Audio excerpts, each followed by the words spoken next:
You know, by all accounts, I shouldn't be recording a video right now. I'm moving in less than 2 weeks, and I should be busy packing. However, about a month ago, an email came across my dashboard that I just couldn't pass up. The creator of the Kryptik Trading Card Game, Tanner McBride, reached out to me about discussing the game, giving feedback, and doing an interview. After some digging, I found Kryptik to be an easy-to-learn but difficult-to-master trading card game, with beautiful art and intuitive, exciting gameplay. It's also a game whose Kickstarter, which launched on April 15th, blew past its initial funding goal in less than 30 seconds. There's something magical about Kryptik, from the lore to the gameplay to the community behind it. And for those of you looking to take a serious step down your game design journey, bringing your first product to print, it's a fantastic example of where to start and how to set yourself up for success. So strap in for a long one, folks. We're going to sit down with Tanner to discuss Kryptik's development, the logistics behind running a business like this, and the things that make it a unique contender in the world of card games, as well as reveal a never-before-seen card art for the game from the artist behind Meat Hook Massacre, and give one of you lucky viewers access to the powerful game design tool that is integral to Kryptik's success. Today, on Draw 5 Move 5.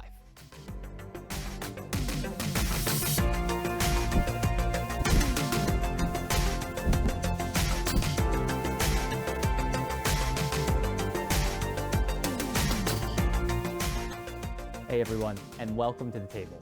My name is Gabe, and this is Draw 5 Move 5, the show where we draw connections between the mechanics behind our favorite games. Before we dive in, 3 things of importance today. First, in this video, we're revealing an exclusive card art for Kryptik by Chris Seaman, artist of such Magic the Gathering cards as Meat Hook Massacre and Frogify. That'll be later in the show, so stick around. Second, that giveaway I mentioned at the start, Tanner and I are going to be giving away a copy of Tabletop Simulator to one lucky viewer. It's the tool that has allowed the community to so extensively work together and test these cards by jamming tons of games across the world. And I've seen it used not only for TCGs, but all manner of other games like board games and even RPGs. Legacies of War, a game I previously consulted on, used it to great effect for their board game, and somehow my friends have managed to manhandle Dungeons & Dragons into it. I don't know how, but TTS is an incredibly robust software. It has a ton of great features for testing out any kind of game you want to make, and I highly recommend using it. If nothing else, it's a fun way to play games online with your friends. So for more details, please stick around to the end of the video. Third, this version of the interview has been edited for clarity and length. The original interview was well over 2 hours, and has even more tidbits about the game's creation, design, and future plans than I could realistically fit here. Let me know if you're interested in seeing the full uncut interview, because if you do, there may just be an important announcement about it and much more in May. With all that said, let's get started. Alrighty, so welcome to the channel, Tanner. I'm very happy to have you here. What's up, my friend? Excited to be here. Appreciate you having me on. Yeah, no problem. So first things first, tell me a bit more about you and the team. Who are you? What is your role in the Kryptik Trading Card Game? And how long have you guys been working on this project? Who else is on the team making all of this happen behind the scenes? Yeah, so I actually came up with the concept for the lore of Kryptik last October. I was planning on making it a comic series, actually. And I was also in the works of trying to create my own trading card game. And they were actually 2 separate IPs, and I ended up scrapping the idea for the other one in the storyline and just placing Kryptik in it instead, and then we built mechanics around that. So I've been in it since October, and then right after that, my business partner got involved. His name's Connor. He's in Syracuse, he's a surgeon, he's a very smart dude. He actually does all of the lore. So like I created the base story for that. I actually own the copyright on the base story for Kryptik, and he expanded on that. So he created the factions with me, their storylines, interactions, their relationships. So he's the lore dude. He's done like world building for massive LARPing groups, like 300 plus people LARPing groups. So we've got lore, and then for game mechanics and design, I came up with the base idea for it, but we've got Q. He's actually Kryptik's only paid employee outside of the owners. So Q is the head of game design, and he's the one that helps us with the mechanics, make sure everything's balanced. He plays a ton of games with community members. They submit sheets, and he takes that feedback and implements it into the game. So he's on game mechanics. Right. And then for like the business management, project management type stuff, keeping us in order, keeping our goals straight, we've got Nico, who's my other business partner. He does project management for a living, works for a company that gets like contracted out to do like leadership and project management stuff for like different corporations, things of that nature. So he's like the businessy end of it, I guess, like the organization. And I'm more so like the glue. I'm the creative director officially, but really what that means is I piece everything together. So like I design the card frames, I design like include which text we're going to use. I'm the one who actually puts the stuff on Tabletop Simulator. So I take feedback from all parties involved and implement into the game. And I'm the one who finds most of the artists. We'll find artists to do those characters for us and work together in that way. But we've got a good, strong team, diverse, and everyone has their role. So it's like any other company. Yeah, awesome. You were talking about, and this is a question I'm going to get to later, kind of like your plans for making sure that the game succeeds. And one of the things you had mentioned very specifically was we're going to treat it like a business. This is not just a passion project. This is something that we need to think about the logistics of and treat like a business in order to ensure that our Kickstarter and our project goes smoothly to bring this to production and for people to enjoy it. So, that sort of side of things has been really cool to kind of see and hear that you guys have this nice team together working on gelling everything and making it all go as smoothly as possible. No, and I think like my experience as an entrepreneur owning brick and mortar business in Vegas and having the experience of sourcing products and distributing products, shipping out e-commerce orders, all that stuff is just totally in my wheelhouse. So none of that's a problem. And that's kind of like the first step to building a business like this. And without the business, the game can't exist. So my main concern is to have a beautiful, fun game that everyone can enjoy that's bolstered and held up by a very strong business model. Because this is a card game, I do have to ask, what are some of your favorite card games and games in general? Did any of them influence Kryptik's design and the process you guys have been going with it, the direction of the game in order to create kind of the unique experience you're trying to give to people?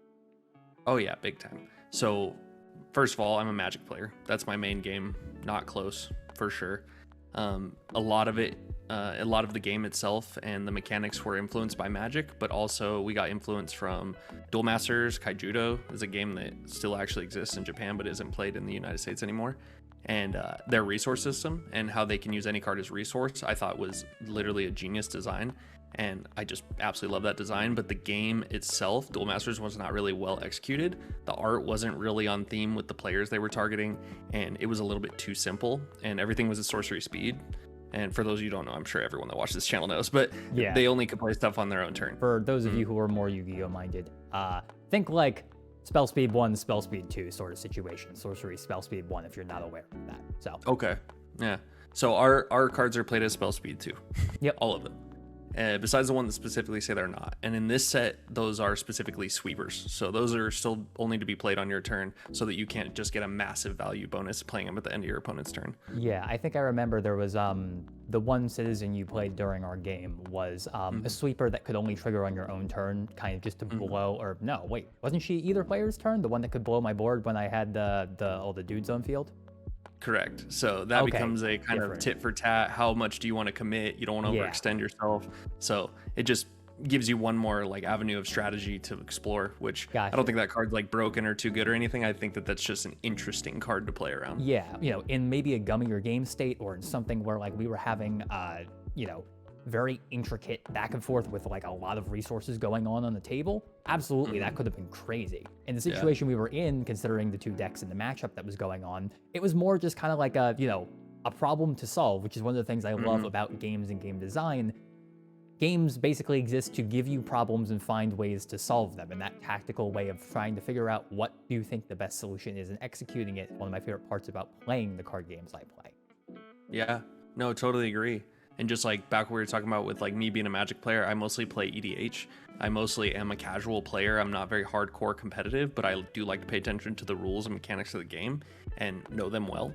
So I think that this game kind of lends itself to the kitchen table. Of course, it's super fun to play with your friends. It's gonna be low barrier to entry, like money wise, which is great. And in the combat system being so complex and that tit for tat and having to organize and structure how you want to do combat, that's where the complexity lies. And that's what lends itself to competitive play, which hardcore kids watching this show that are hardcore like competitive Yu-Gi-Oh players or competitive players of other games will really appreciate that aspect of it. Yeah, absolutely. I guess on that note, since you're mentioning combat, well, let's talk about the combat system, because in terms of the unique stuff, the combat and the way that you kind of tally that stuff out is very integral to how Kryptik functions. So Big time. Let's talk about the combat and how that intersects with kind of the 11-year cards, which are, I'll let you kind of explain that bit a little bit here. Sure, no problem. So the 11-year cards are 6 cards that are laid out face down on the battlefield, or we call the island, and they represent your life. And when a player attacks, they have to target those cards specifically or you specifically, but you can't lose till they're all gone, so they have to be strategic in how they do that. And when those cards are hit, they're revealed to every player, and there's a small cost at the bottom, and it's called the 11-year cost, and they can cast that card at instant speed, whether it's a spell or a citizen. Some cards have other things that we call 11-year abilities, but it's written specifically in text, so those will be self-explanatory. But as far as attacking goes, you declare, or we say command, all of your attackers at once, then they command all of their defenders at once, and then the attacking player chooses the order of combat, because each interaction happens individually. So this citizen versus this citizen, then this citizen versus this 11-year card. And why it matters, there's a few reasons why it matters, but mainly is death triggers, things that do things when they die, and 11-year cards that would have an effect that would affect combat.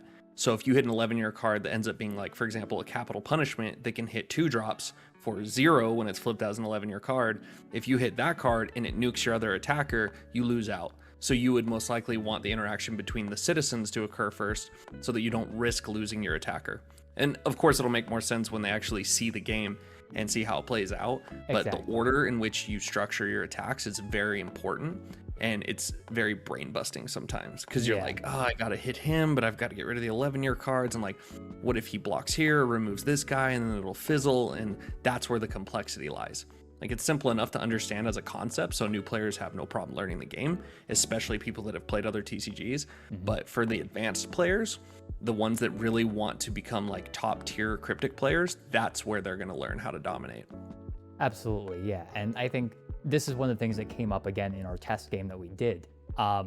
We had a situation where I had a couple of dudes with sidestep, if I recall correctly, and one guy on your field that had a death trigger I was concerned about, but because of the way the death trigger worked, I was able to clear that off before the trigger would have been met. I believe it was related to an 11-year card being destroyed. So instead of hitting the 11-year card first, we ordered the combat so that I was coming out ahead in that situation, because the blocker died before the 11-year card was able to trigger. I could choose to do it the other way if I wanted to, if there was some weird reason I want to do that. But you know, there very well could be. Yeah, and depending on the situation, it absolutely can matter which ones you're going to do at what time. So that was something I really liked, and I'm glad you were able to explain that for everybody, because it's, you know, it is a very simple combat system on its face. But when you actually start digging into the kind of the weeds of it, when it comes to how you're going to declare your attacks, your blocks, and when you're going to have each of those things resolve, it starts to get a little more noodly, and that's where a lot of the complexity and the fun of this game can come from, is getting to that combat step and seeing what the heck's going to happen when you get there. And a part of it too is that in our game, when a blocker is removed from combat, that citizen is no longer blocked. Whereas in Magic, when it's declared blocked, the attack will essentially fizzle because it's not targeting the player. That's not how our game works. So if a blocker is removed, that attack goes through. And the reason for that is it just never made sense to me. It wasn't like an intuitive mechanic that where it's like it just sits like you declare a block and then it's like it dies because you hit it with a removal spell, but it's like, but its corpse is still walking the way? Is that how this works? It's weird, and it's balanced in that puts a premium on removal, because obviously it's all instant speed, so all removal in the game can work to remove blockers. But there's a premium on bodies in this game, because having blockers and attackers is extremely important. So there's a balance there. And there's a few other things we did to balance it. Like, for example, the reason that the attacking player can choose the order, first of all, it just feels right. It's intuitive. Like, of course, I'm attacking. I should choose how I attack. But on top of that, the reason is that in the 11-year cards, you're gaining a card advantage. So if you don't play that card at instant speed, you draw it to your hand. And then we have a mechanic called short time. And if you have less 11-year cards than your opponent, you're on short time. And there's certain cards that juices up. Lets them hit bigger targets, lets you draw an extra card, things of that nature. So there's already a ton going for the defending player. And we used to be designed in a way that we felt like we were punishing people for winning and getting ahead. And I feel like we found that balance where the games are close, there's a lot of tit for tat, and you're a little bit hesitant to attack and put your opponent on short time, but that's the only way to win. So you have to start to take those risks, and then the interactions just get deep. Absolutely, yeah.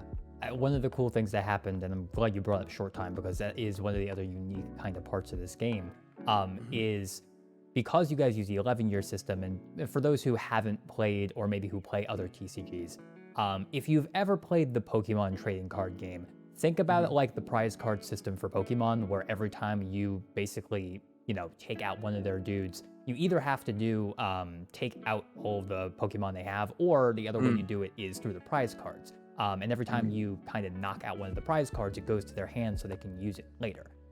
This is kind of that same concept, and it works really well for helping to keep the game balanced in both players' favor. Tanner in our test game player draws the card. Exactly. Tanner in our first game we played took the initiative and made the first hit. He was ahead on his life, so to speak, with the 11-year cards the entire game right up until the end.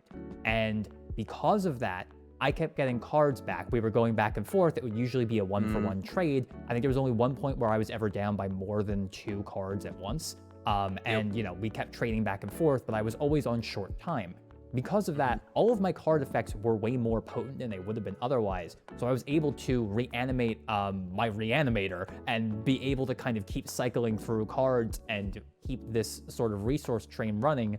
That allowed me to, even though I was technically in like the life department behind and losing, I was still in the game the entire time. And when I finally started making my push to start really taking Tanner down to my level, when that happened, he got his 11-year cards and something started flipping in his favor. It got a lot more close at the end. And that's one of the things I really liked, because that whole time I'm thinking, okay, do I want to give up this short time advantage that I have in order to put myself more ahead and closer to beating him in the game? Or am I going to kind of let it keep riding back here where I'm always like 1 point behind, but keep it in control enough that I'm not any more than that, so I can still get the extra benefits of being on short time without feeling like I'm out of control of this game and it's just going to be a complete one-sided slaughter. And it never felt like that the entire time we were playing. It always felt very kind of even and back and forth. And there were turns where I was like, oh yeah, okay, cool, it made this huge push, I'm about to be ahead. And I'm like, oh, right, the 11-year cards are going to go to his hand, and then he's going to draw for turn. And it's like, okay, you may have lost some blockers on the board, but now your hand's refilled again. And it's like, okay, maybe it wasn't as ahead as I thought I was about to be. And that's a really cool part of the game, because it keeps things a lot more balanced. Yeah, and like from a theme perspective, the citizens on Kryptik Island having 66 years to live, and then however they live their life is their choice, and in the end they're judged by the overseers to see if they ascend into overseer status. So the short time mechanic kind of plays into the older, wiser idea. Like, you have less time, but you're a little bit older, a little bit wiser, so you're a little more powerful. You're able to do a little bit more. And another thing about short time and the way our attack and defense stats are set up, they're basically a factor of 3 to most games. So like say Magic, you'd have a 1-drop. They're typically 1-1, maybe a 2-1, 2-2 with significant downside. Ours will be more like a 4-4 or a 3-3. And that's because that allows us to tune them more finely. And it allows to kind of dictate how specific cards interact, and with short time that allows us to tune the cards as well. So if we see a card that we think is underperforming or is a little underwhelming, we can add a short time effect to it. If a short time effect is a little bit too powerful, we can either remove it completely or downgrade that short time effect. So between those two things, we're able to really precisely tune these cards, which for a smaller team is a huge advantage. We do use the community obviously to like figure out how we want to adjust the game. We even had a reward system earlier in like the development of Genesis, and that helps a lot. But at the end of the day, we're not going to be able to grind as many games as like a Magic the Gathering or you don't have a full like massive R&D team working on that sort of thing in order to be able to grind out test games like nobody's business and say, okay, after all these games, here's the stats we got, this is what we're thinking is going to be like too strong, we have to tweak it down, we have to make some changes to the design completely. There have obviously been, you guys have been doing that this entire time, but to a much smaller degree than such a large team would be able to do. That's why the community aspect has been so important for you guys. Oh, vital. And the game is in a really good place. And like we were just in TCG Con in Louisville, And between me and Q and like people that were randomly coming by, people that were playing each other, I handed out a bunch of test decks. Probably a couple hundred games of Kryptik were played. And the only critique that I heard was there was, what was that specific card? There was a card that they thought was busted, and then when I explained to them like what it really was and how it interacted, they were just mistaken of the rule. So Gotcha. like when I actually Yeah. was able to like teach them the rule and how the card actually functioned, they were like, oh, okay, then that's fine. Other than that, I heard a lot of, every time they draw a card, ooh, that's beautiful. Oh, I love that. Yeah. Ooh, that does something cool. That was more of the reaction we were getting. And we Yeah. had a lot of like hardcore, like, you know, super, they were playing in the Yu-Gi-Oh tournament, like very serious about their business, and they all had good things to say. So. Yeah. No, and you know, my channel knows I am a huge Yu-Gi-Oh nerd. Mhm. While I appreciate the particular type of beast Yu-Gi-Oh is and what it does and how it functions, I can also appreciate that a game like this, where it is a lot more evenly paced and both players, similar to Yu-Gi-Oh in that you can always react at instant speed with each other in a lot of the meta decks and a lot of what you're running into in tournament play, most of your interaction is quick. You are doing a lot of it on your or your opponent's turn, basically whenever it makes the most sense to do so. So having the ability to do that in this game, but in a much slower kind of environment where nobody's getting so much further ahead that it feels like some sort of one-sided bash, it really helps kind of make the game a fun, enjoyable experience. And I'm glad that Kryptik can kind of cater to both types of people who want that interaction, but also people who want that kind of slower, more evenly paced game that is generally, I would say, more healthy than something like Yu-Gi-Oh. No, there's a lot less bad feelings. Like, wow, I didn't even get to interact with my opponent. Like, combos do exist in Kryptik, but they are massively limited in comparison to Yu-Gi-Oh. And there's never going to be a combo in Kryptik that allows you. Obviously, we're not allowing any like type of infinite combos, especially in a single set. But there's no infinite combos, and there's no like degenerate combos. We discovered a couple early on in playtesting, like a card that allows you to play cards out of your soul row, and then that card goes back to your soul row because that's its individual effect on resolution. That didn't fly. So like any like real degenerate combos or like really just gross combos that people just weren't enjoying, we axed. But there are combos, and there's a ton of synergy, and there's synergy between the factions and the colors, and it's separate. So it's kind of interesting in that way, and it plays into the lore. Exactly. You have multiple wheelhouses upon which you can kind of look for synergies and play things together, which is really nice for both limited formats and for constructed, because it means that for the people who are more combo heavy, while the speed of the game may not exactly hit the realms that they're looking to find, they can still find more combo oriented or maybe even janky strategies that they can enjoy working with inside of Kryptik, just because of the way you guys have built the game. I think it is a hallmark of a good game where you can cater to as many types of players as possible. And you guys have largely, from what I've seen, been able to cater towards people who prefer control strategies, people who prefer more combo sort of things, people who prefer more of a mid-range sort of style, people who love the lore, and people who are just there to play the game. All of those parts of things have kind of been catered to really well from what I've seen, both from the game itself and just kind of in the couple of times I've been able to like take a minute to scroll through the community in Discord, which I think actually is the next question I want to jump onto here. You guys have been doing a great job engaging your community and prepping for the game to launch on Kickstarter. Discord is pretty active in all the times I've seen it on there. And you know, you guys have largely built this, as I've seen, as like a collaborative card game where you guys have been really involved with the community, helping you build and sort of test the game as you've been working. We talked about this a little bit off camera earlier, but what kind of things have you guys been doing for community outreach up until this point in order to keep people involved, help keep interest up? And then how are you keeping people excited for the future of the game? And what do you kind of plan to do to continue to keep them involved with the game for the future? Yeah. So initially how I started on Discord was anytime I'd get a follow on Instagram, I would message them, and I still do this, a Discord invite. And when they would get to the Discord, I would engage them somehow. Hey, how you doing? How's it going? How'd you hear about the game? And just kind of get the ball rolling. And that would lead to playing, because we have a Tabletop Simulator mod that's fully functional. And I developed a program called KPS, or KEEPS. It stands for Kryptik Playtest Syndicate. And it was a reward system for players to get involved and submit Google Sheets that we had created that had feedback for the game. So it would be like a best 2 of 3 match, and they would put information to help us kind of shape the game and figure out things that were broken, combos that were occurring that we weren't aware of, stuff like that. So for the players, the big thing was that they were able to actually play right away. And even in the beginning, just to promote it and to push it, a little bit of our marketing budget went towards buying community members copies of Tabletop Simulator. So I would gift members of the community Tabletop Simulator so they could get playing. It's the equivalent of putting cards in people's hands. Exactly. So back to your question, when you're talking to me about how I initially pushed the promotion, a big part of that was just ad spend. Just learning how I wanted to structure the ads for this campaign, and like doing a lot of A/B testing on different images and different copy and different demographics, and figuring out kind of where my money was best spent in that department. So heading into the Kickstarter, we'll have already spent a very considerable amount of dough to get people to follow the Kickstarter page, but also to join the Discord. So a ton of that was just paid advertising, and then of course word of mouth. And I've done 2 conventions up until this point, and by the time this video goes live, I'll have done 3.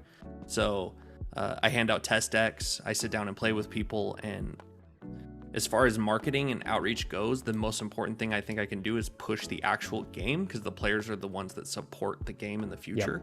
And the collectors, investors, of course the collectors will as well, but the investors, the people that are looking to buy boxes to flip or whatever, I want to appease them on some level, because I want the sealed product to maintain value so that the players can buy the product with confidence, knowing their cards aren't going to be worthless one day. So I think that my main concern is definitely the players, and then secondary to that would be the investor type people, and just keeping the game having like a perceived value of the game, that it's worth something. Because if your boxes are dirt ass cheap and they go too low, people lose confidence, players might move on, they might say, I don't want to commit too hard to a game that's gonna die. So they all support each other, and it's funny because like both of those groups tend to kind of hate each other, but they don't realize how much they need each other.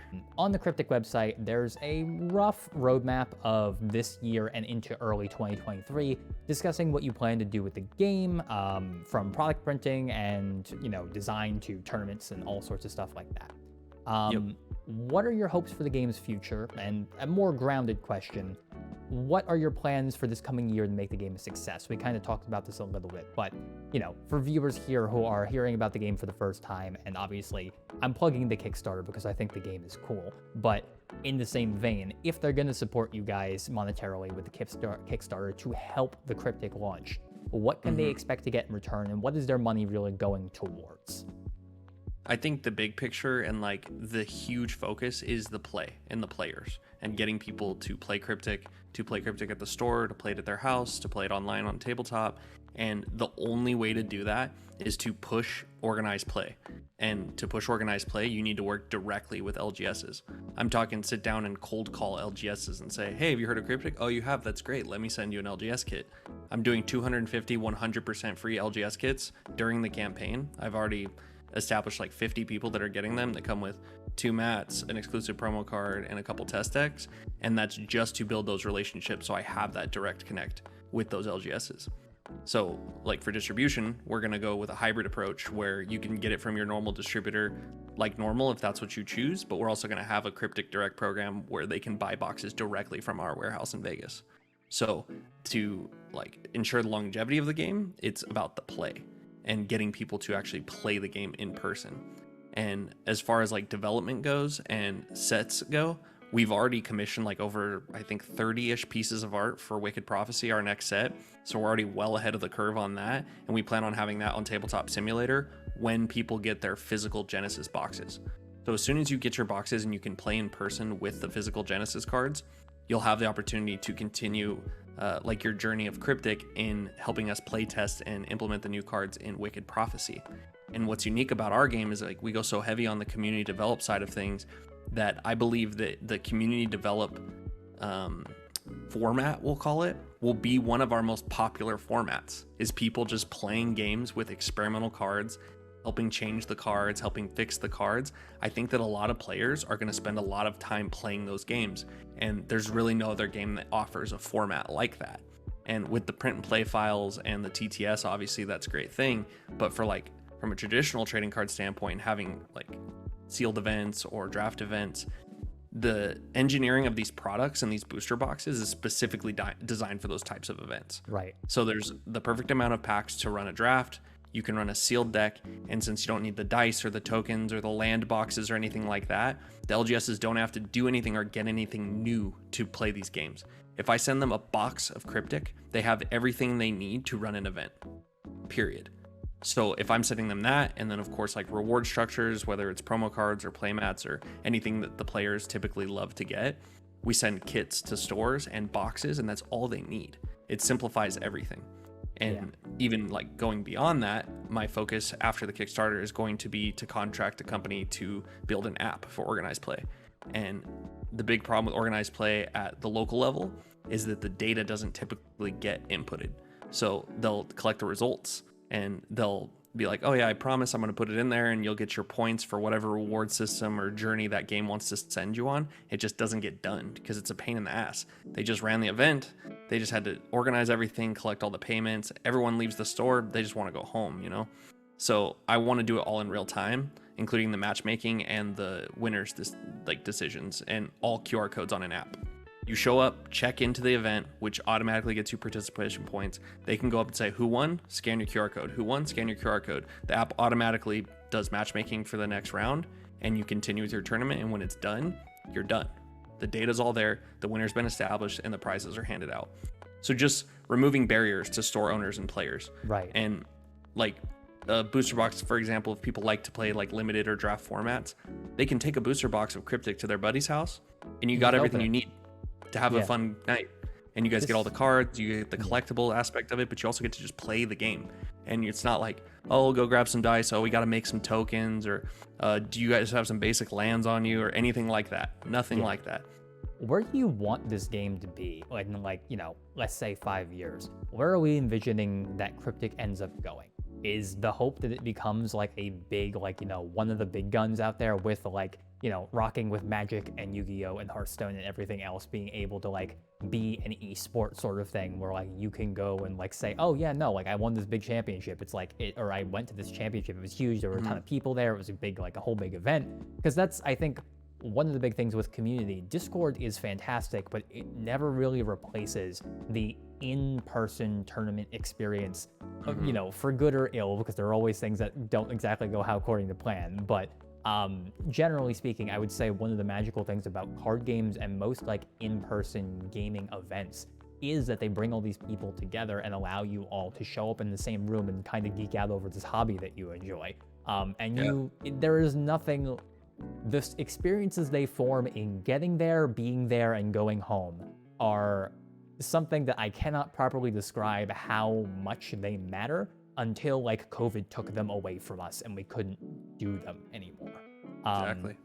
And, you know, I'm guessing that in an ideal world, 5 years down the line or however long it takes, Kryptik for you guys would be a big business that is able to run and make these cards and then be able to run these large tournaments where you can show up at a big convention center and it's decked out for Kryptik and ready to roll. And like there's all sorts of different side events and everything like that.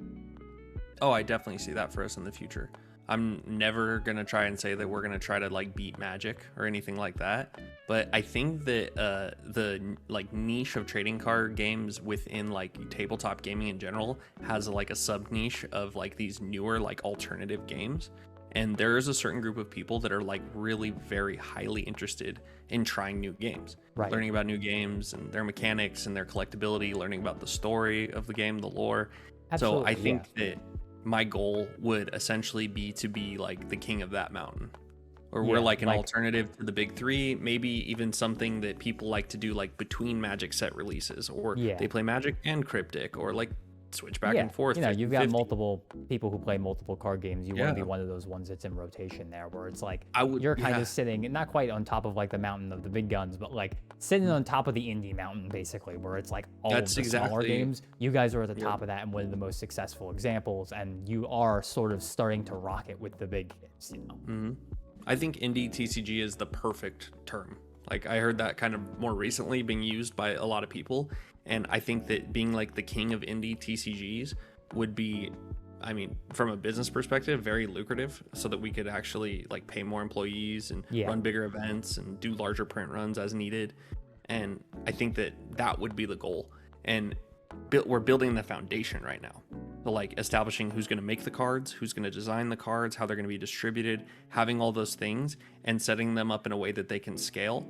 Because I'll tell you, the one potential downside of kickstarting a game would be too big too fast. But if you have the infrastructure and it's scalable, you're good to go. The problem would be if you went into it being ill prepared, you would get all this funding and all this fan base overnight, and it just wouldn't work with your ecosystem. It fizzles. So we've built ours out to be very robust and be backed up by actual people and funds that were that existed outside of Kickstarter. So like, just as like, not even like a whatever, not a flex or anything like that, but like by the end of our Kickstarter campaign, between paying the employee and art, marketing, all of those things combined, it'll be almost $100,000 of our own money that we've put into the game. So it's not like we're just showing up to Kickstarter with some designs and a concept and saying, hey, please fund our game. It's you like, guys have been working on this for a good amount of time, since October, but you know, you've been putting in the work. You guys have had a life experience that has led you to be able to run this as a business that will be hopefully profitable, but also like sustainable. Because I think that's one of the big things, and that's one of the things with card game design and doing all this stuff. We were talking about this prior, where there are a lot of people who get on Kickstarter and they go to try and like start up a business through Kickstarter or sell a product, and then they realize that they haven't thought through the whole thing, and they don't know the logistics of the entire process. Because they're making not guarantees just they like, can't fulfill. like it's not just, oh, I designed the thing and then that's it.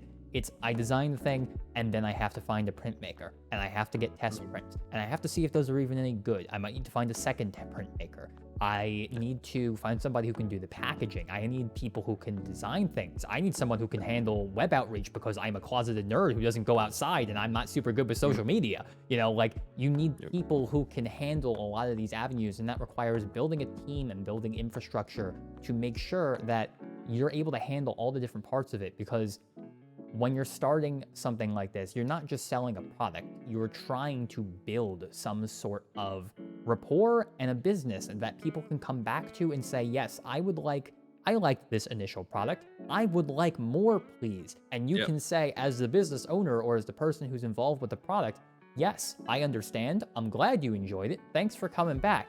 Here's another plate of product for you if you'd like to purchase it. That's kind of the general ideal goal here. So, well, and like the back end stuff, like the logistics of distribution and printing and all that other stuff, that's our job. If we mess that up, that's on us. That's the company's job. The company's job is to make a fun game, to commission beautiful art, to get it printed in paper form, and to distribute it through different channels to the end user. That's our job. So that is what we do best, and we have that all figured out, and we already know who's going to print the cards. I'm actually going to visit him in early May. We found a printer that we'd like to use. It's in Canada. So we don't have to deal with our cards being on a boat, which has been proven to be a large issue recently for a lot of companies. Not even just trading card games, but a lot of companies. I know. For those who are unaware, if you're newer to the channel, I mention this occasionally. My day job is a retail job. I work at a pet store. I cannot tell you how frequently I get people coming in looking for, I think over the past few months, I've had so many people coming looking for Yukonuba dog food that just has not existed. It's nowhere. They order it online, it doesn't show up. They order it in store, they're like, where is it? Can you order it for me? And I'm like, I don't know, man. It's supply issues. I have no idea where it is. It's somewhere in a boat somewhere, maybe. That's the problem with getting stuff made overseas, especially right now. And there's a whole host of other issues that come with making them in China, the cards in China. But I would say, just for perspective for people watching, to get 10,000 boxes, booster boxes, put on a boat to come to the US in 40 days, so like 80 days, is like 50 grand. But to put them on a truck and get them driven from Quebec is 5 grand. Yeah. So the boxes are massively more expensive to make in Canada, but I know the quality. I know the dude himself. I've met him in person at Gamma Expo. I'm flying up there to verify it and take video of the machines and do an interview. And I think that'll instill a lot of confidence in people as well. Like seeing like, oh, he's not just saying he's getting this shit made. Like, he's actually showing us where he's getting it made and the machine that's going to make it. Like, I think that's impactful and it means something to people. So. Exactly. Because you can see, it's one thing to say things. I think a lot of times one of the biggest things I've learned in life is you can say anything you want. Actions are what actually speaks to something. And being able to show somebody, this is the place that we're having the cards printed. this is the space that it's in, this is the machine that's making it, this is the final product, which is part of why in this video I'm going to be including an unboxing of the starter decks to show people, here is what this looks like inside. Here's the current quality of the cards, which is going to be, you know, even better possibly when you guys get it from this Canadian printer.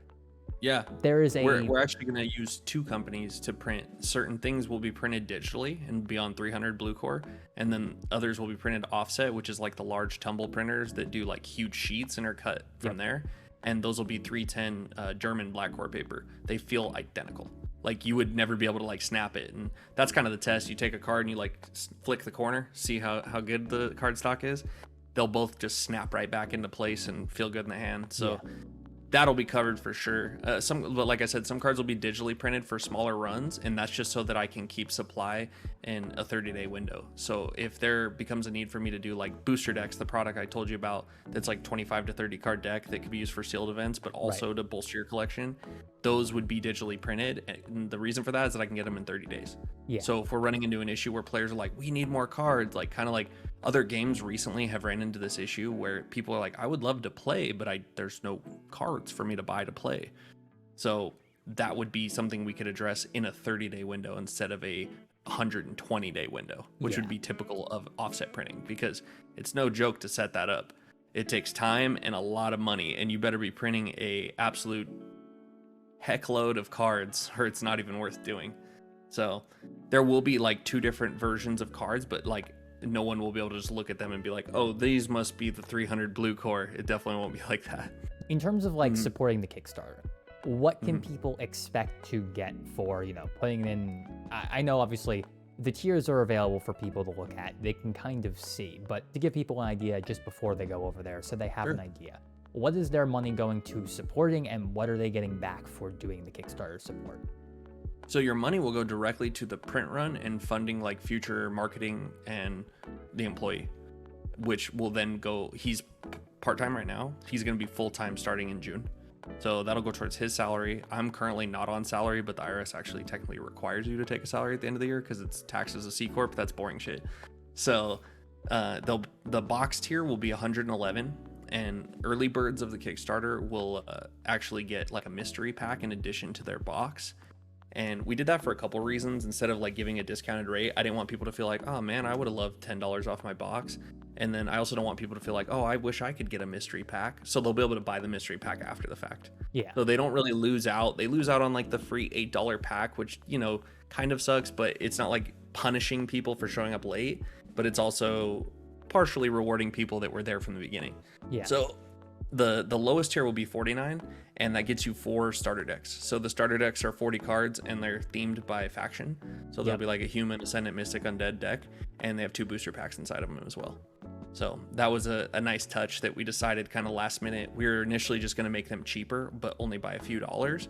And we're like, you know what? Let's just kind of eat that dollar of net profit, include 2 booster packs, and actually make it worth something. Because now it's not just a single, it is no longer just a basic product you are getting.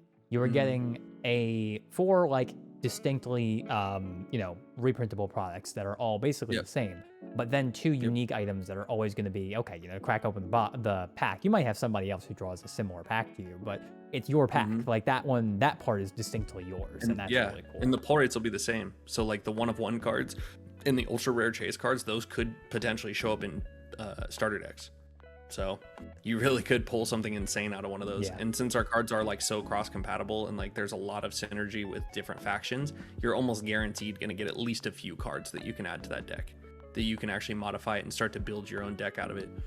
But from there, it just scales up with slight discounts. So you could do case, 6 cases, and there's an LGS tier as well at the bottom where it's like 1 case, and then there's an LGS tier that's 6 cases, and they can both be added on to.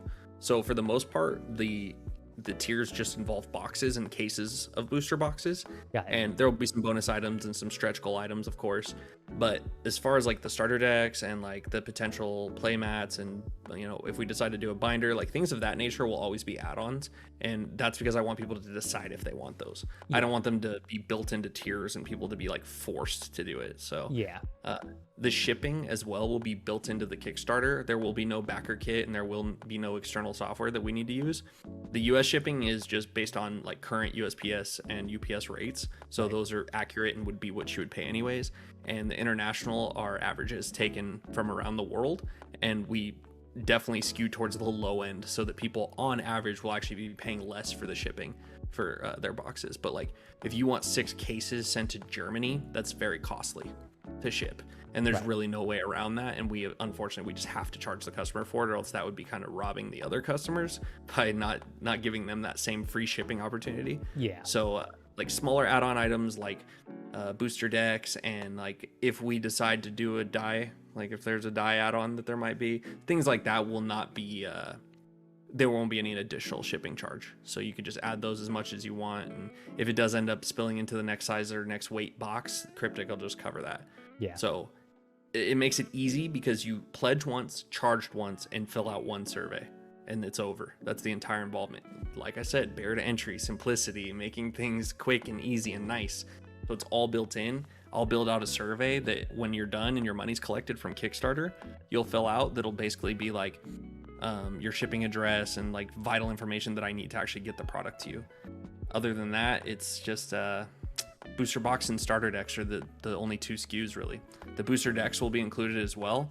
And the cool thing about the booster decks, like I said, I can get those made very quickly. So those will ship within 90 days of the conclusion of the Kickstarter, but probably more like less than 60 days. So people from pledging to actually having cards in hand, like tournament legal cards in hand, will be about 2 months, which other games have not been able to accomplish because they've gone all offset, which requires like scheduling and requires like large amounts of paper and manpower.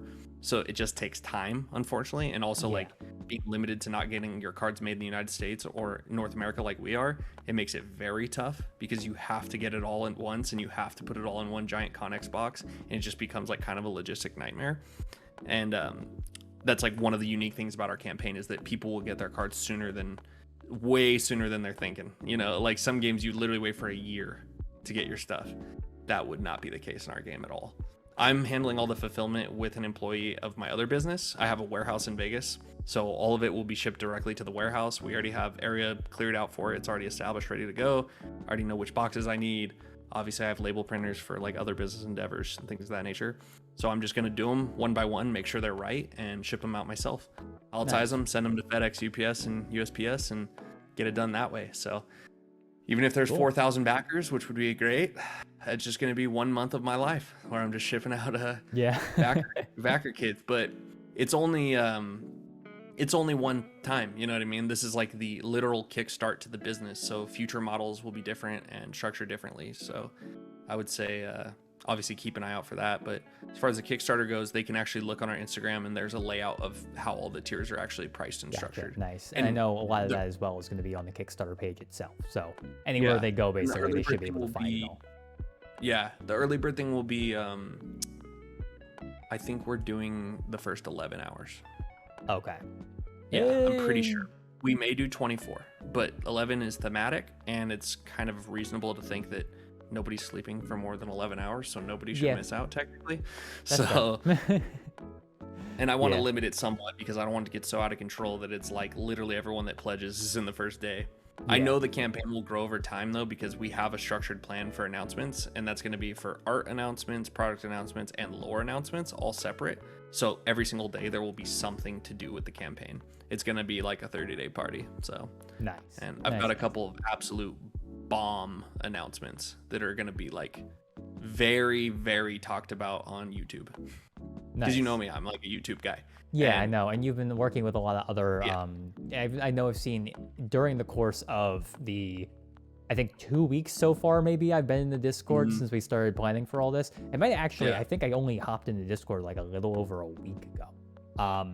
In that time, I've seen at least 2 like other community content creators talking about TCGs, talking about Kryptik, doing a video of first impressions. I think my style in this particular video is going to be a little bit different than the stuff that they do. It will be sort of first impression-y, but it's also going to be a lot more focused on like the interview side of things with you and like that sort of stuff. But I've seen a couple of people already doing that, and I know if you got a big thing going, it's gonna get far.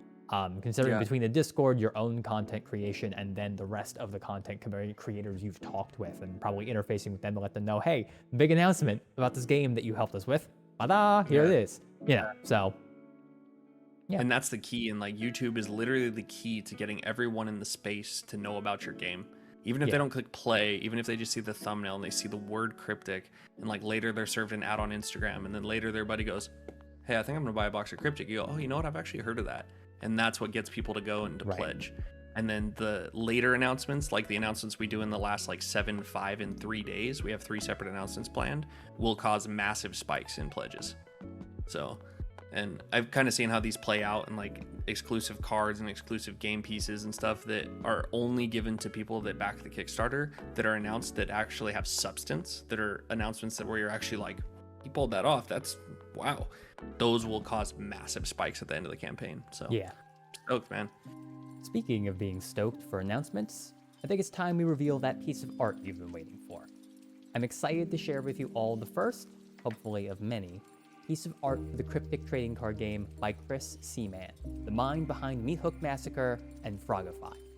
I present to you all this stunning art for Feathercrack, a flexible one-soul spell in human faction colors that can mess with the reanimation and recovery of your opponent while providing your own citizen with additional layer of combat complication to fit the situation.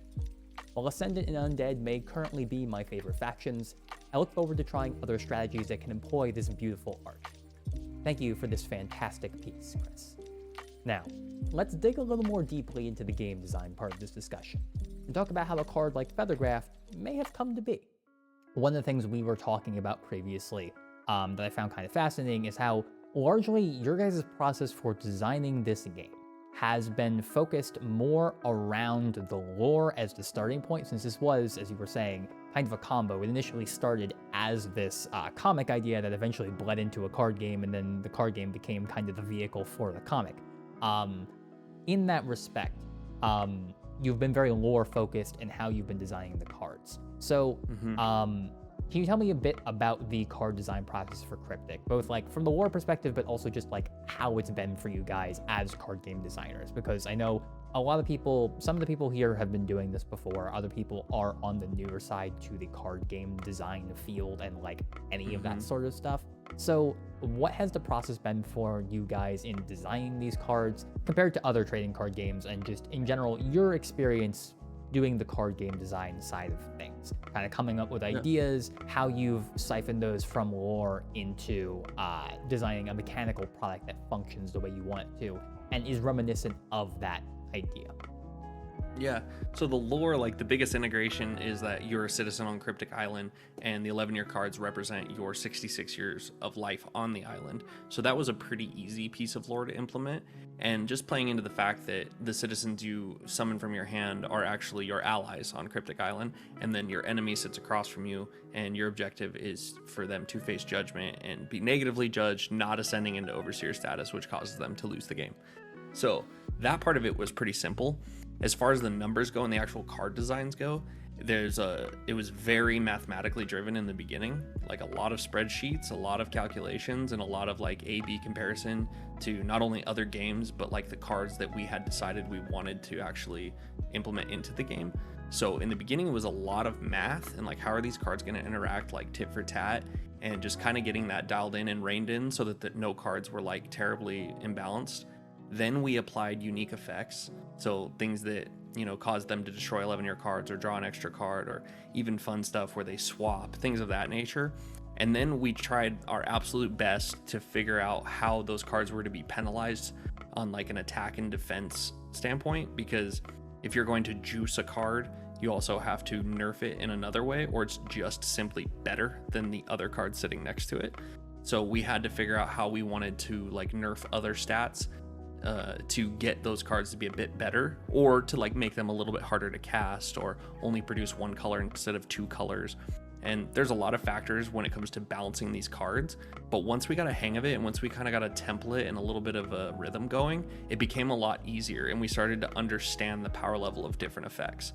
Like in the beginning, like how would we know how powerful it is to directly destroy an 11-year card without having played hundreds of games of Kryptik? Right. You just wouldn't. So once we got to that point, we were essentially playing a broken game in the beginning, of course, because every game starts as busted. There's gonna be busted cards. And one of the biggest things, and like one of the biggest changes early, was taking the 11-year cost and making them universally colorless, which made everything much cleaner and nicer looking.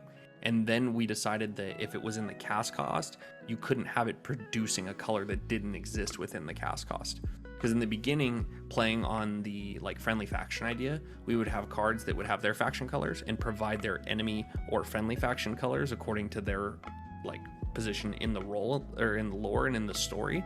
And we found that that was very ugly. Having two different color stones on the same card looked goofy. It looked like a mistake, and we just didn't like it. So we basically started to narrow that in and change those to where they were like the same, but cards that were supposed to exist on the island together and characters that were supposed to interact on the island together work color-wise in the game of Kryptik. And cards that are not, do not. And they have very different effects that are also very powerful.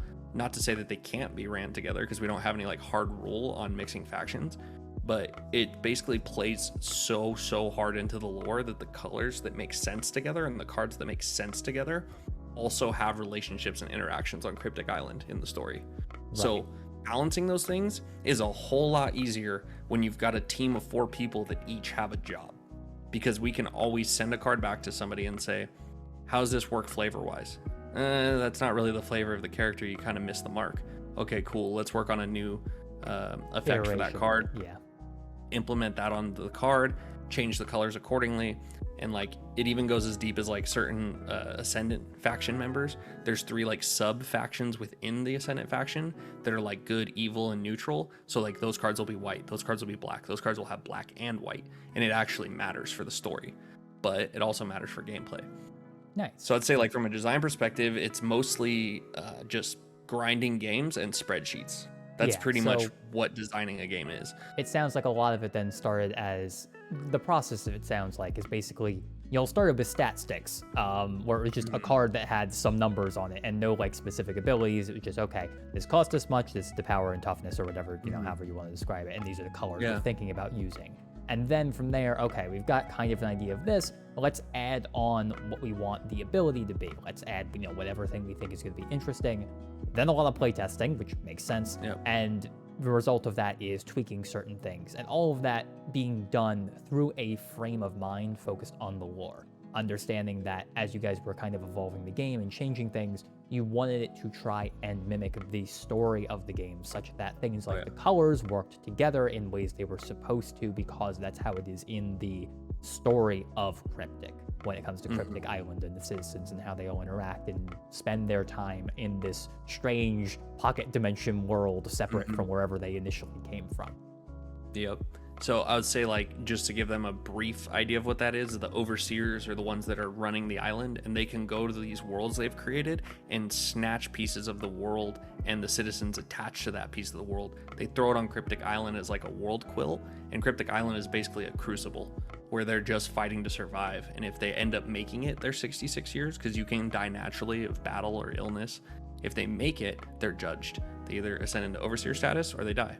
So it is a very interesting twist on it. But I'll say also, like, from a game design perspective, having hard rules that can be broken in some scenarios with very careful consideration is a good thing. So like, for example, on average, like a common 3-drop attack and toughness would equal 16, and a rare would equal 17, and a noble rare would equal 18, just as a starting point. And then if you want to give that card like significant downside in another way, you can increase those stats. If you want to give it an ability that's a little lackluster and make it more of a beater, you can increase those stats. Or a beautiful ability that does something entirely different, like removal or card advantage, you can reduce those stats significantly. So once we started to kind of build that framework, and like, you can't trade up 2 soul costs unless the card has another downside to it, as far as like attack and defense go. We don't, because in the beginning we had skewed them so far in some cases where when I would actually make a 6/1 1-drop and a 10/6 4-drop, we were having 1-drops trade with 4-drops, which was just not working. So we recognized all that, reined it in a little bit, and now the game's at the point where we pretty much don't ever have hiccups in gameplay. I mean, the game is 99% in its final form for Genesis. Like very rare. Like for example, we made a change about a week ago to Branwen. Remember the guy that could cast spells out of your Yes, soul I row? remember. We near the end of Tanner and I's test game, he played Bramway, which I'll probably have the footage running in the background here from that section of the game. Cool. That is what he referred to as one of the trigger cards. It's the kind of card that you have to be really careful about because they are really cool, but also they're a kind of card that can make a lot of really wacky things happen that you may not have intended in the game design. And for those of you who are, working in the game design field and are looking for things to look out for, if you can, make sure you've got a document or something somewhere that's listing out or labeling things you need to be aware of based on certain powerful cards you've already made. Bramwin is one example of that because he allows you to cast your spells from your soul row. So if basically, in Magic the Gathering terms, it's like saying if you put a spell in your land area and then could play it from land or use it as a land, depending upon the situation, as long as Bramwin is on the field. What that means so it puts for you down a land. Exactly. So for balancing purposes, very powerful effect. It is very powerful. Exactly. And so it's one of those things that, well, it's really cool.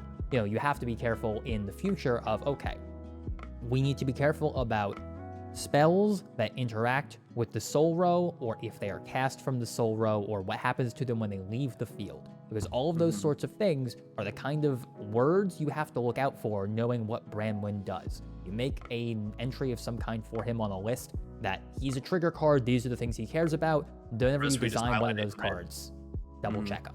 I think Osiris was one of the ones I had that you considered a trigger card as well. He was the reanimator. Loved playing him, super powerful card, but it is one of those cards that you have to be careful about because it allows you to, it is one of the most potent reanimation effects I had seen in the starter deck we were messing around with. You just get to cast a dude. Powerful. Yeah. You get to think cast, with him, so the way we would bounce a card like him is he's not a very good attacker. He doesn't have any form of evasion. He's not steadfast, meaning vigilant for Magic players, or he doesn't tap to attack. He doesn't have anything that makes him a better attacker. And he is a noble rare. He is a card of a high level of rarity. And his ability is fantastic, but it whiffs sometimes. Sometimes you don't have a valid target. And like I said, as a 5-drop, he's not very good at combat. And in this game, that's super important. So his super powerful ability never feels like it gets out of control because he's otherwise kind of a weakling.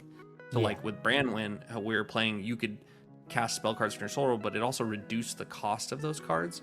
We since changed it to spell cards cast from your hand are 1 less to cost because we were finding that 3 of Branwen, 3 of Imposed Withdrawal, and that's the 3-drop that bounces things. They were consistently just withdrawal 2, withdrawal 2, so they were getting that bounce effect at a discount constantly, and it was on demand. So it was not a good a good thing. The bounce trick might be on the board, but it doesn't matter when you're getting to play it for an extra for a discount. And it's if it lets you play things from your soul row for less, then you can use them as the mana source to pay for itself. And that starts getting into some really noodly territory where it's okay, this might be a little bit dangerous. We gotta be careful with this. Well, that's one rule we're actually working on is effects and abilities that allow you to cast cards from your soul row cannot target cards that are engaged, because that is what you're talking about. And in our game, unlike Magic where your mana actually goes away at each phase, in our game it lasts to the end of your turn. So you could potentially generate a blue source with that imposed withdrawal and then cast it for the discounted rate. So you're essentially paying one, and that is huge. Yeah. And that's one of those things that you just discover by playing. But now in hindsight and in the future, this is a unique zone we're not used to messing with. We haven't played games that have zones that are populated by actual citizen or creature cards. So these effects, they're new to us. So in the future, that would be very obvious to us from a design perspective. We would create a card and be well, that obviously won't work because it'll interact with Branwen in this way, but for now, that's things we had to figure out. And now we've established all these rules. And like I said, the trigger card concept is a card we need to keep our eye on every single set. Every single set, we need to keep our eye on Osiris, we need to keep our eye on Branwen forever moving forward.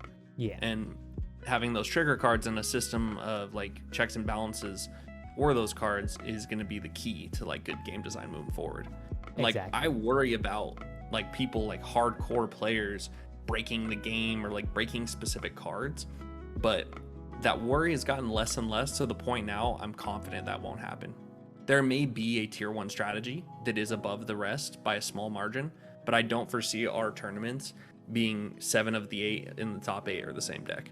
Yeah. I just don't see it, because the cards are so highly mixable and there's so much synergy with so many different things, and the power level is like really hard to gauge, and it's not always consistently the more powerful card. So I feel like just in the way our game is designed, it lends itself to a diverse meta. The meta right now, you know, of course we only have probably like 30 or so dedicated players that play constantly online, but as that grows, I can already see the meta shaping up, and it's extremely diverse. Nice. I've seen like 20 different strategies, and this is out of a set of 150 cards. Yeah. So as we expand on that and do 300, 450, the meta will be insane. Yeah, no, and that's really cool, because effectively, because this is the first iteration of Kryptik, this is the only product that exists. These are the only 100 or so cards that exist. Because of that, people who have been messing with it and tinkering with it over the past, you know, several months while you had to be continuing to tweak the cards, at this point, it's basically been like when you have historic formats in like Magic or in Yu-Gi-Oh, where people fondly remember playing in one particular format, and so they'll go back and they'll keep playing it over and over again and look at what other cards were available and start tweaking their decks accordingly. There are random formats in Yu-Gi-Oh, like Edison, from like one very specific event where certain sets were legal and other ones were not. That is this hugely diverse, incredibly fun metagame to play, but it only existed for like a week. So it is one of those things that was super underexplored for a very long time, and now people have kind of been able to adjust their understanding of it and come up with this huge diverse format with a ton of great stuff in it. And you guys are kind of in that same position right now, where there's only the one set of cards, so it is, while constantly being changed, it still sounds like it's not exactly solved. It's the kind of thing where there is so much interaction and interplay between the cards and things you can do with them, that really there is a lot you can do to make a unique and still powerful deck, even if you're just starting with the starter deck or if you're taking a bunch of cards you got from draft and doing things that way. So it's definitely a cool thing to see.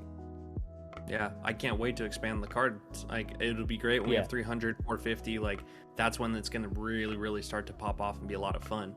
Absolutely. And that's one of the elements I was talking about with scaling over time and like kind of not being too big for your britches. Is like pushing the competitive play is a great thing, but if the meta and like the interest of the players to explore the set dies down because there are such limited amounts of cards, you do rely on those future sets to reignite that passion in the game. Then you can really start to pour the gas on. For you guys, it sounds like, you know, as you are adding to the card pool with new products, it's going to be relatively easy to keep that stuff under control and keep it balanced. If you need to at any point in the future, I don't know if you guys ever have plans to have a ban list. I'm assuming the general goal here is to make like the game as balanced as possible, that you really don't need something like that. But yeah, I guess a question for you then is, do you think you may ever need it? I don't think so. I'm definitely never going to say never on that one, because I also would never allow an individual card to completely destroy the meta.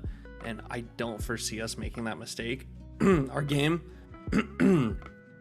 it's set up in a way that's like, bodies on the island are so important, and it's so tit for tat in combat that it's really difficult for an individual card to break the game. It's very hard, especially being that we don't have any like type of indestructible mechanic or anything of that nature. Like, cards always have a way to be dealt with, and I guess the only downside would be if you were to gain a massive advantage before that card was dealt with, either in card advantage or citizen advantage or whatever it may be. And I just don't foresee us designing a card like that. Right. And I don't really see how that would be possible. Like, we make spreadsheets detailing like the amount of matches done between each individual type of archetype. So like our aggro, mid-range, like true control decks, and how their matchups are going against each other. And it's really 50-50. There's a lot of 50-50 matchups, and that's exactly what you want to see. And I think that is more based on player skill in that situation than just like, oh, this is overwhelmingly a better deck than the other one. Yeah. And timing. Yeah, like timing and strategy, and knowing when to make a move and knowing when to hold back. I think that that's going to be way more important than individual card power level. But another issue could be that if we were to accidentally make too many cards in a single deck that were like collectively too powerful, that could be an issue. But like I said, we do the mono archetype decks, grind them against each other, and they're pretty close to 50-50. So as of right now, I don't foresee that being an issue. I mean, Nice. what do you think? Like, as far as the gameplay, it would be difficult to have an individual card that would be impactful enough to require banning. Yeah, like I think part of it, because you guys are doing so much community-driven playtesting, it is fairly easy to catch a lot of these things because you have a lot of people really dedicated to busting it wide open. Yeah. And from what I have seen, none of the singular cards felt especially strong.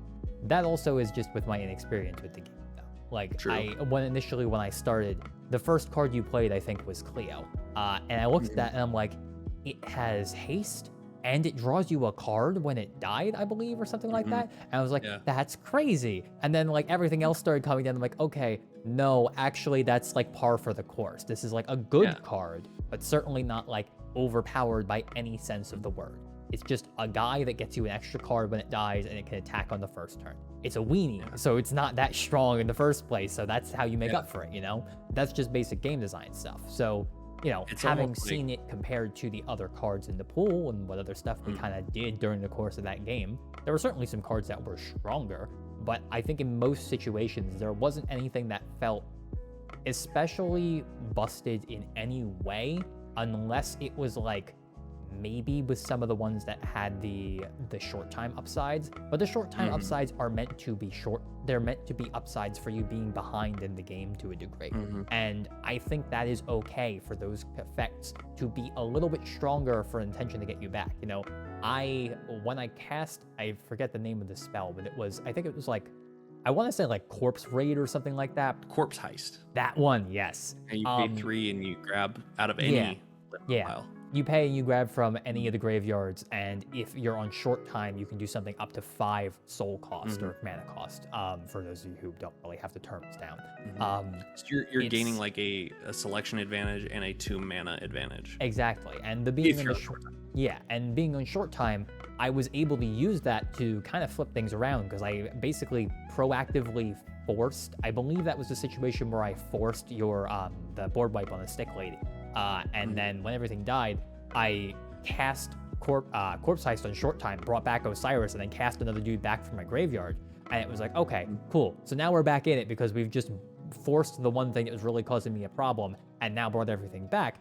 It was strong, sure. Yeah. It was fun, and like it wasn't overpowered. There was not when that happened, it didn't feel like, I believe from your side, I would say, it didn't feel like it was like, oh, he just had this huge swing that was crazy, it's overpowered. It was just like, oh, cool, he had a swing, that's nice, you know? Yeah, no, making the cards fun, and it's almost like the concept is basically like, if everything's pushed, nothing's pushed, and that kind of ventures a little into like power creep territory, which as a Yu-Gi-Oh player, I know you're extremely familiar with. Yep. But I would say as far as power creep goes, the goal obviously for most games would be to move the power horizontally and not have it trend upward over time by just changing the effects, by doing different effects. So you make the cards not necessarily better or more powerful, but different. And there will be some level of power increase over a 10-year time frame. Yeah, of course. It would literally be impossible for there not to be. But like set to set, players won't feel it. It'll be more like, oh, this is an effect I'm not really used to, or this card does something I didn't really quite expect. I don't know how to gauge its power level yet. That's the goal. Gotcha, cool. Secondary to the previous question about kind of the lore informing the design, one of the big things when I first started looking into the game was, as I was reading through the website and watching the initial tutorial video, it took me a couple of minutes to get a hang of, like, and obviously, like, you know, that's not like a crazy amount of time, but it did take me a little bit to get used to the fact that a lot of the things in the game are referred to by very particular names because they have lore reasons for being such. You know, your shields or your prize cards or whatever you'd call them in other games, they're your 11-year cards. And there is reason for that because there's, you know, 6 of them and you're on the island for 66 years doing combat and trying to survive and make a life for yourself. And then you get judged and the combat's basically you getting judged. So that sort of thing is like, okay, took a bit for me to get, but got there. But then, you know, continuing on with that, those are fairly, you know, simple examples of that. You know, soul being your mana, it's fairly straightforward. But there are other ones where it's like, you know, the board being island and the graveyard being limbo and exiled being abolished and other terms like that, that initially when I was reading through everything had me a little bit thrown for a bit until I was able to get a good handle on them. So for some of these things, for both like terms and also for cards particularly, were there any considerations of adjusting the game's lore because of card development? And have you run into any challenges using lore appropriate terms in place of more common game terms like, you know, limbo instead of graveyard and soul instead of mana, etc., etc.? No, there wasn't any considerations to change it, to be honest. That was like kind of the plan and what we were going to stick to. I'll say in person, it's been a non-issue, but that's because I've actually like worked on my delivery. So I'll just simply say abolished is exiled, limbo's graveyard, and they get it like that. Yeah. But I haven't done a good enough job of doing that online. So in like future iterations of the how to play video, which I'm working on right now because I want a fresh one for the Kickstarter, like the new card images and stuff, it will be like either like, you know, also known as graveyard in your favorite games or something of that nature, where I either mention it and verbalize it or put it on the screen so that people can associate those zones. Like, you know, where you do usually put your lands, that's the soul row, the island is just the battlefield. I think that that's more so on me, like not delivering it properly. I think that's like a delivery issue. And like critique like that is like the way I adjust and make these things better. And like literally I'll just write it down in my notes right now, but I think that I'll put AK Battlefield. That'll remind me.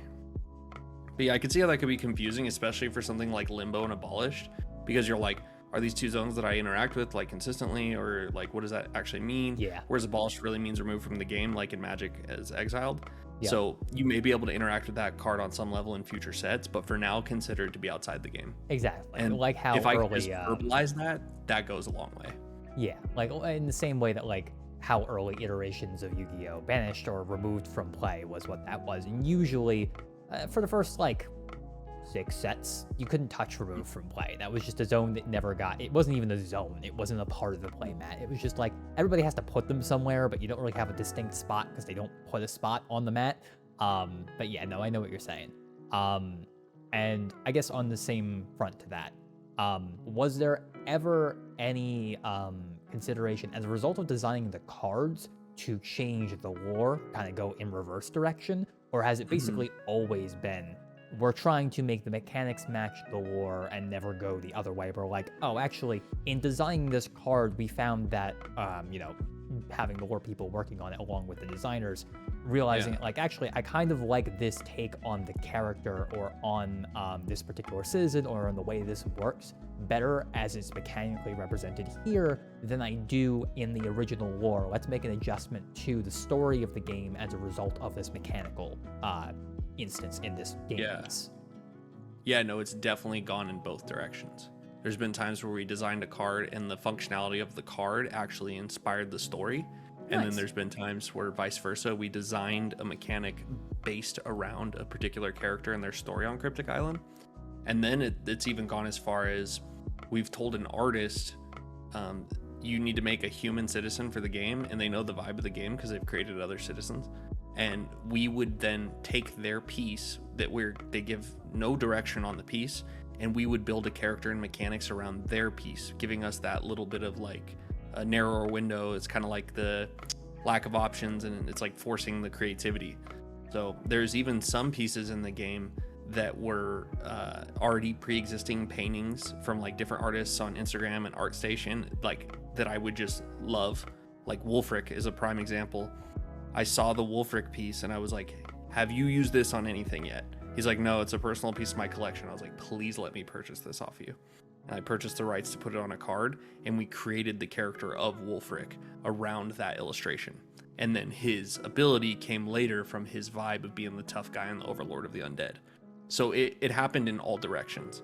And like I said, that's like kind of the key of having a team, is like everyone can bounce stuff off of each other and we can give each other ideas. And like, just because I'm not the lore guy doesn't mean I can't come up with lore. Just because Q does game mechanics exclusively doesn't mean he can't have an opinion on the art. So it really did go both ways, or all three ways, like many, many times. It's pretty much split evenly across the game, honestly. Good. Yeah, that sounds, I'm glad to hear that, because I know like it's while I am very much the kind of person who enjoys having game mechanics that mirror the story or the intended function of the fantasy, it's one of the things that I talked about in my last video. In a lot of ways, the story of the thing you're trying to make should be what the mechanics are informed by. But it's also important to be able to go both ways.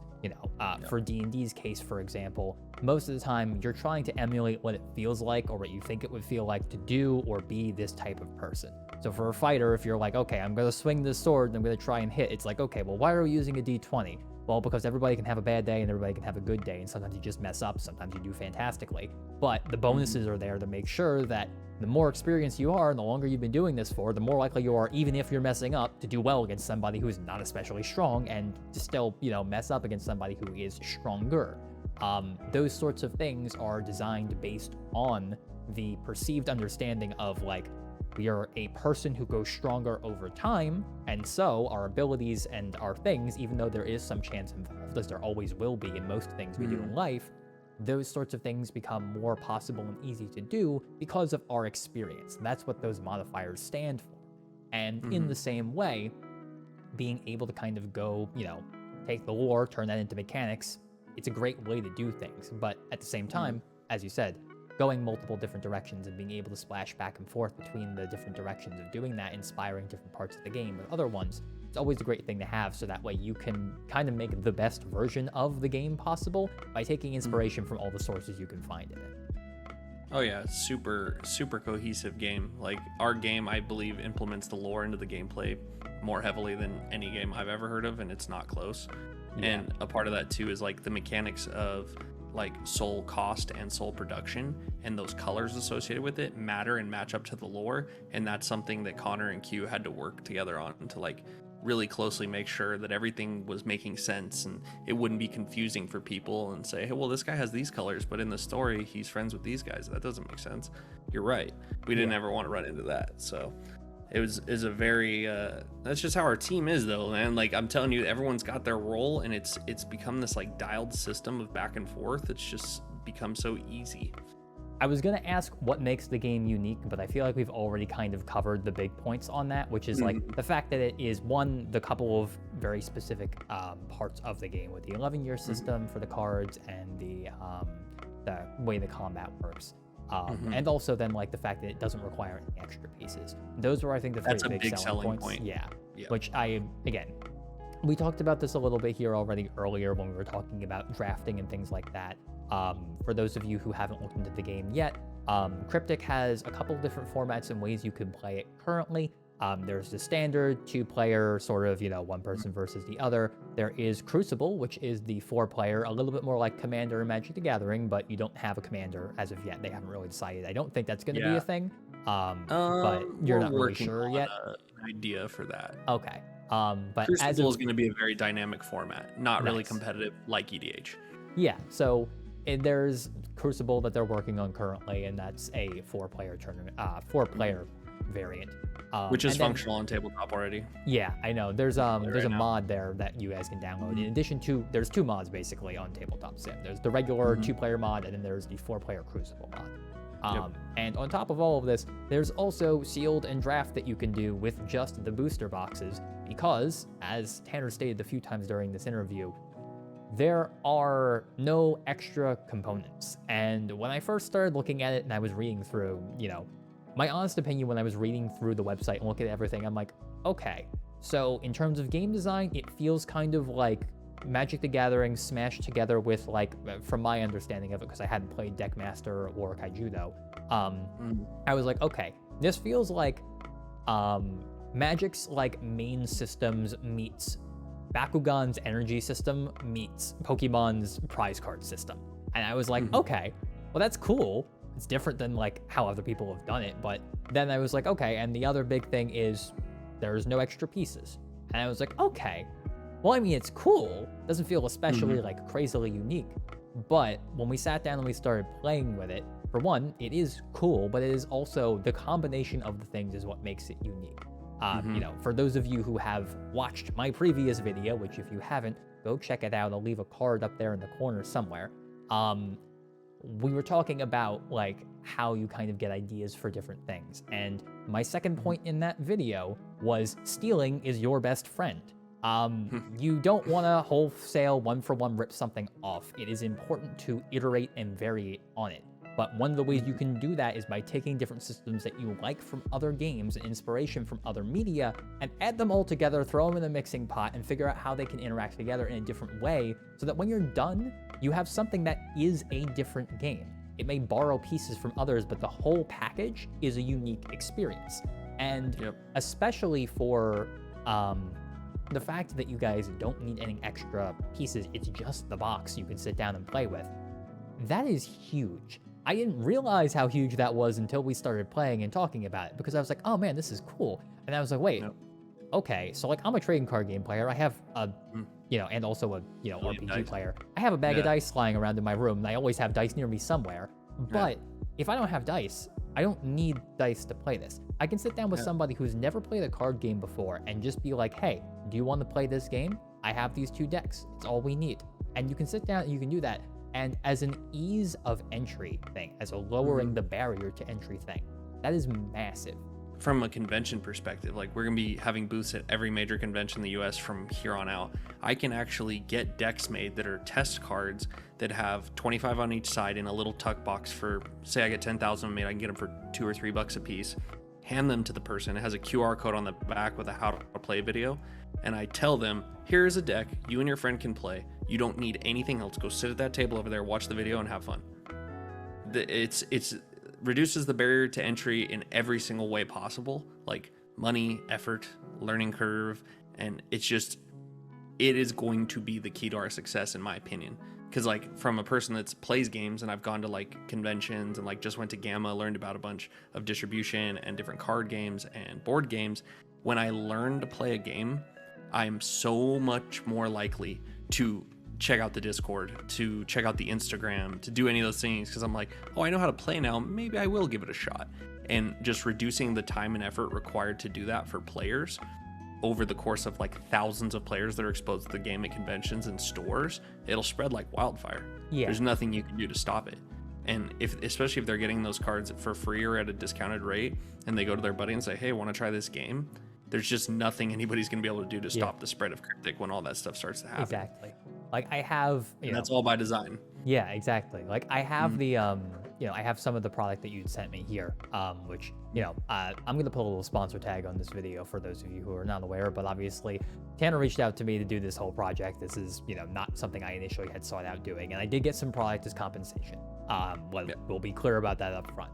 However, most of it is going to be being used as test footage in this video, and also so that I can play and talk about the game with other people, because I have these 2 test decks that he sent me that are, one's the Human Mystic, the other one's the Ascendant Undead deck, and when I'm done with my move in a month-ish, and I'm in my new place, and when my roommate shows up, I'm gonna roll out some playmats on the table or on the floor or wherever we can sit, and we're just maybe on a box, and we're just gonna play some Kryptik, because I want to show them how to play this game, because I had a good time playing it with Tanner.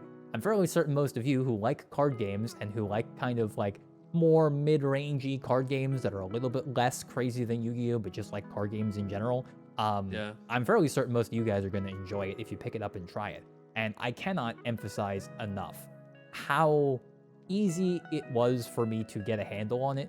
I glanced at the rules for I think maybe like 10 minutes before, a week before we had started talking about playing. When we sat down to play, it took Tanner maybe like 5 minutes to explain everything to me, and I had like 2 or 3 questions during the course of the game that were gameplay related, and most of them were because I play minimal Magic. So there are certain things with how that stuff interacts that I had a couple of questions on. But beyond that, it was simple. It was easy. On average, it's one game to learn. If you've played games in the past, on average, it's 1 game. If you haven't played games in the past, it takes 3 games. And like that's I could almost, that's what I found. And I could like guarantee, I could sit down and play maybe 2 or 3 games with my roommate in the future. Should probably have a good handle on it by that point. It took me 1 game. I feel confident now being able to teach it to somebody else, because everything is just very easily written out and spelled out. You know, you made a point to me that you want to make sure as often as possible there's reminder text on the cards, and you guys have done a fantastic job making sure that the cards feel and look beautiful because they are as full art as humanly possible while still having clear and readable text boxes. You know, it is a faded text box where you can still see the art behind it, but the words are still legible and clear, and the wording of those words, critically, is also legible and clear. You can easily understand the game. So that sort of stuff, unlike Yu-Gi-Oh! And its paragraphs of rules text written on a singular card that still, after reading it 3 times, may not make sense. Shoutouts to Small World, that beautiful spell card. They have a physical limitation that their card is physically smaller. Standard size. Yeah. Or mini size, sorry. Yeah. But yeah, it is one of the easiest games I have tried to get into in a while. And really, I think if you were looking for a new card game to play, and you want something that's kind of unique, a blend of some of the other things you love about card games, or some games that maybe you played in the past and haven't touched in a while because the games don't really, function here in America anymore. I think that's the case with Bakugan TCG now, where I think they might still make the stuff in Japan, and there's plans to make more, but TCG distribution in the Americas has basically not really happened in a while. That sort of situation, if you want to get back into card games or want to start playing card games, this is a great place to start. It is really, I can't say enough, one of the simplest card games I've ever, simplest to start. It still has a good amount of tactical depth and stuff like that, especially around the combat phase and your usual decision-making points in card games, thinking about removal, what you want to keep on the board, how much you want to commit, and notably in this game, which cards you want to commit to your soul row, because you have to keep in mind that if you're not playing exactly Brandwin or other cards that allow you to cast from your soul row, those cards are getting locked down. You are not going to get to play them again later in the duel unless you have more copies in your deck somewhere. So saying to yourself, I'm going to slap this down, the soul row is a mana source. Now you don't have it. You kind of just have to say, all right, I've made my commitment. These are the cards I'm going to keep in my hand and try to play later. These are the cards I'm going to commit as ways to play those cards. The complexity of the game shouldn't come from the rule set. It should come from the cards. So the game is not complex to learn. If you're familiar with other games, if you've never played any trading card game, it's pretty difficult to pick up because you don't have those concepts of like showing a card is used, paying for resources, drawing. Like those are concepts that have to be taught brand new. But for people that have played games before, it's pretty simple to learn, and the complexity lies in the cards and in combat. So all right, well, I think that covers just about everything. Awesome.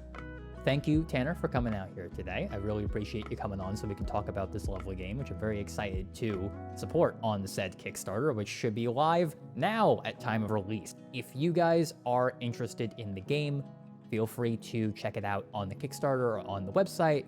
Discord link will be in the description along with the website and the Kickstarter. Any other information you guys need. The community has been, from what I have seen, because I haven't been super interactive with it on account of the fact that I'm busy trying to pack up my entire life and move a state over. From what I've seen, the community seems super chill and very interactive, always happy to help people and play some games. If you guys are interested in that, Discord's down in the description. Tanner, where can the people find you and all of your stuff online? I know most of it's through Kryptik, but if there's anything else you'd want to plug while you're here. Yeah, the easiest thing is at Kryptik TCG on Instagram, because you can access our link tree directly in our bio, and that gives you everything you need, like Discord, Kickstarter, all the links to how to play, and literally everything. So that would definitely be the easiest way, at Kryptik TCG on Instagram. And I do reply to DMs, so if you guys have questions or concerns or anything like that, I don't get to all of them. Sometimes I'll just reply FAQ, which means like go look at the fact section on the website, and I'm not doing that to be rude or anything, but it's just like my response. Like if it's answered in the frequently asked questions, I will just reply to you FAQ. Gotcha. So, cool. And thank you so much for watching. You have my humble and eternal gratitude. I believe we have one more piece of business to discuss, and that's the Tabletop Simulator giveaway. Thank you to Tanner and the Kryptik team for providing this awesome prize. GTS is one of the best game design tools in the business, and I'm so excited one of you is going to get to play with it. In order to enter, you just need to do what I always ask you to do at the end of every video. Keep the discussion rolling down in the comments. Post a comment below with your thoughts on this video, about Kryptik, about card game design, about this channel, anything. Tanner and I will be watching the comments starting from when this video goes live at 8 a.m. Eastern on April 18th, and ending 7 days later on April 25th at 8 a.m. Eastern. We'll pick a random comment from among the list and announce the winner via my community tab later that day. You have a week to claim your prize by sending a direct message to Tanner on Discord, and you'll need an active Steam account to receive and use the game. If you already have a copy of GTS, which we can see when we attempt to send you the gift, we'll select another commenter, so best to be upfront about it. If you already have GTS or you don't want to be entered in the giveaway, add that to your comment. Otherwise, it's business as usual. If you enjoyed the conversation, subscribe and ding-a-ling that notification bell so you never miss an update. Putting out new videos at least once a month on games and gaming mechanics, and dropping a like lets me know that you want to see more. You can follow the channel on the community tab or on Facebook and Twitter at Draw5Move5. It's the best way to stay up to date on any important announcements, get hyped for new videos, and see any other useful game design content I've come across. With that said, I have to get back to packing. So,